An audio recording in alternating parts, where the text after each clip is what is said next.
Welcome back, students. This is Sujit sir, and in today's class we shall understand how we write an editorial letter. Now students, what are letters to the editor? Letters to the editor or an editorial letter is a short formal letter written to the editor of a newspaper. Unlike private letters that we write to our parents, relatives, friends, etc., editorial letters are always guided by certain rules, and so they are called formal letters because here we need to maintain some formalities. Now students, why do we write a letter to the editor, or what is the purpose of writing a letter to the editor of a newspaper? Now, editorial letters are generally written to publicize the hidden problems. They are meant for the public interest. These letters help to draw the attention of the higher authorities. Local, regional, and sometimes national issues are highlighted through such letters. Now let us see what we should keep in mind while composing an editorial letter. First of all, the language should be easy and not complicated. So here we need to keep in mind that we should be very straightforward and come directly to our point without making it something which is difficult to understand. Secondly, the letter should be brief and to the point. So, it should not be a lengthy one. According to the present pattern, it should be in about 100 to 120 words and must be relevant to the subject matter. And finally, my dear students, the overall approach should be courteous. Now, what do I mean to say here? Here, we have to be very polite in our way of writing the letter. Even though we express our concern through such letters, we have to be humble in our approach. Now let us understand the format of such a letter. Now students, in an editorial letter, marks are awarded on the basis of these three things: the format, the content of your letter, and finally, the expression of your letter is evaluated.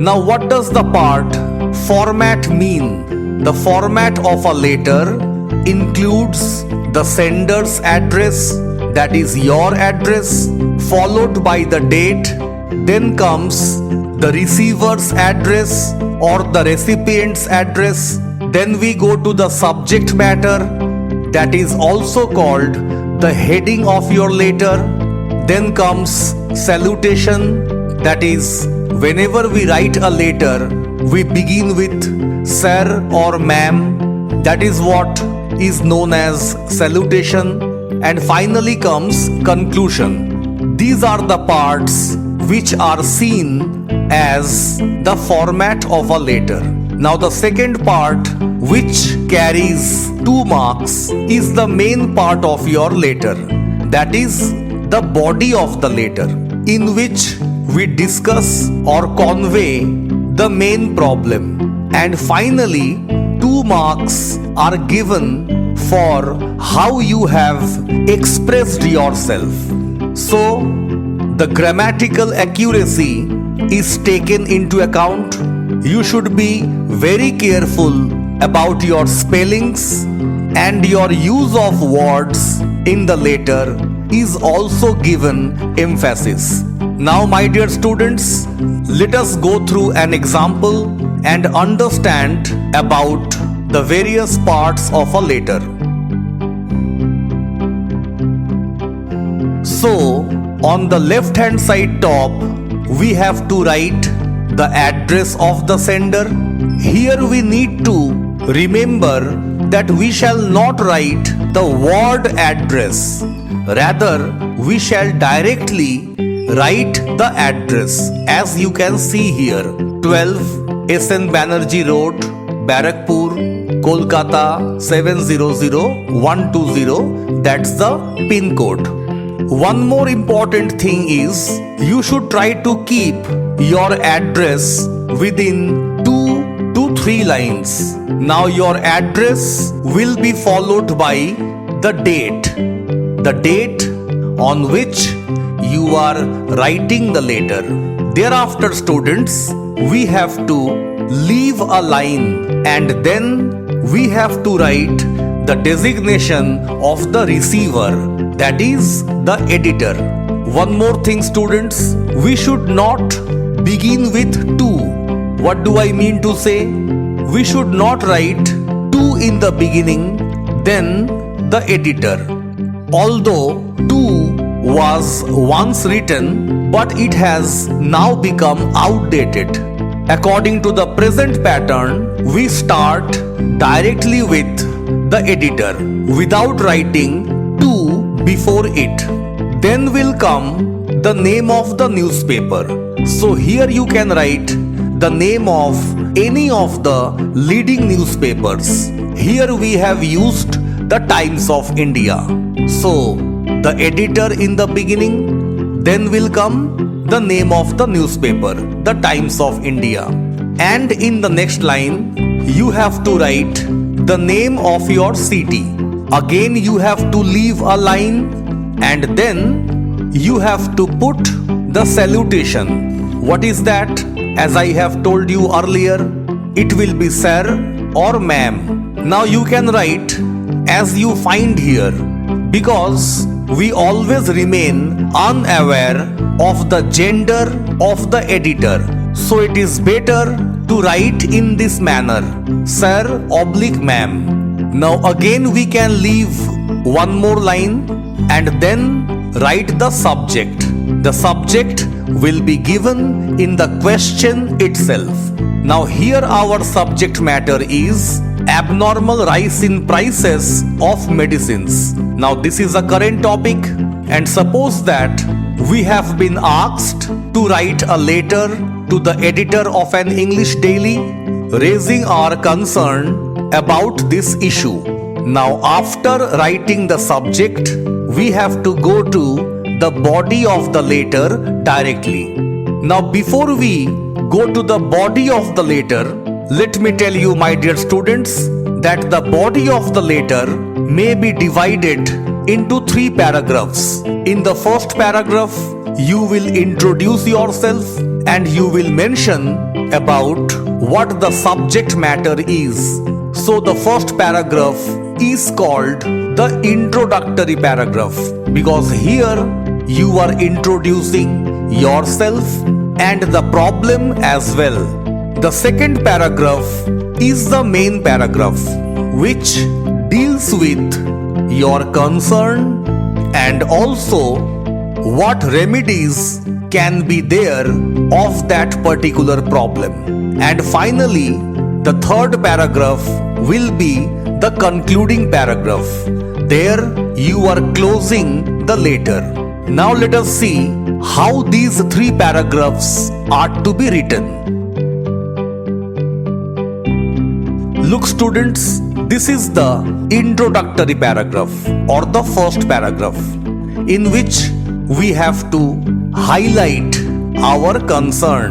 I would like to express my serious concern through the columns of your largely circulated daily over the unrestrained increase in the prices of medicines at present. Now students, the adjective unrestrained means something which is difficult to be checked. So here we have highlighted or introduced our problem.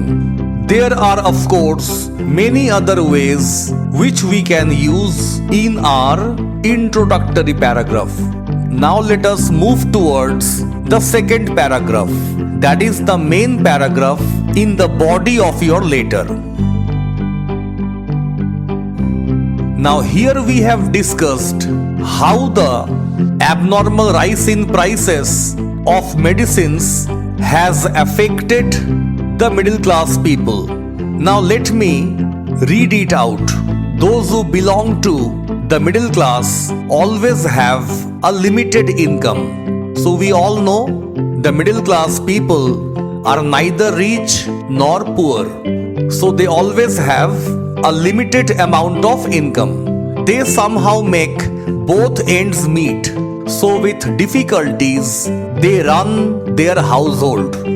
Within that limited earning, they manage the household, children's education, and pay for other essential necessities. So these are all known facts. We are quite familiar with these things. Now, the additional expenditure means whatever you are spending.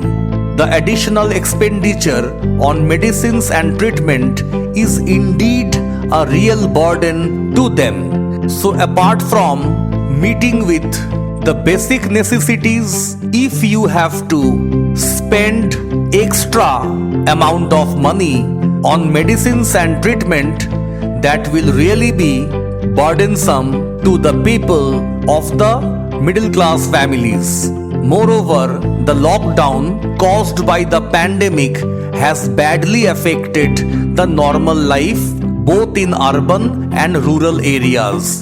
So this lockdown, as we all know, has worsened the condition. It has badly affected the normal course of life both in cities and in villages. Now it has become utterly difficult for most people to afford expensive treatment and buy costly medicines. Therefore, it is almost next to impossible for the middle class families to spend money on expensive treatment or for buying costly medicines. The government must look into this serious issue and take some effective steps to bring the prices under control. Now here you are giving a suggestion on what a possible remedy can be in consideration with the present problem. The government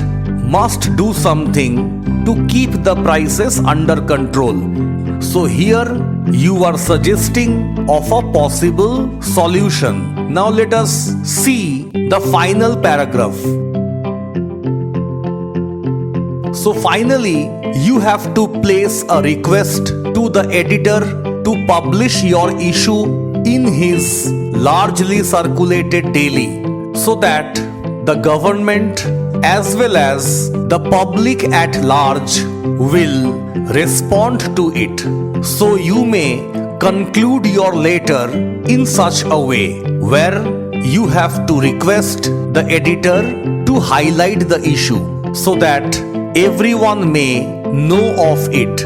And finally, you have to leave a line and close your letter with yours faithfully, followed by your name. But students, at the same time you have to remember that in most of the cases, the name of the sender is given in the question. If it is given, that name has to be written and not your name. So this is how, my dear students, we can write a letter to the editor.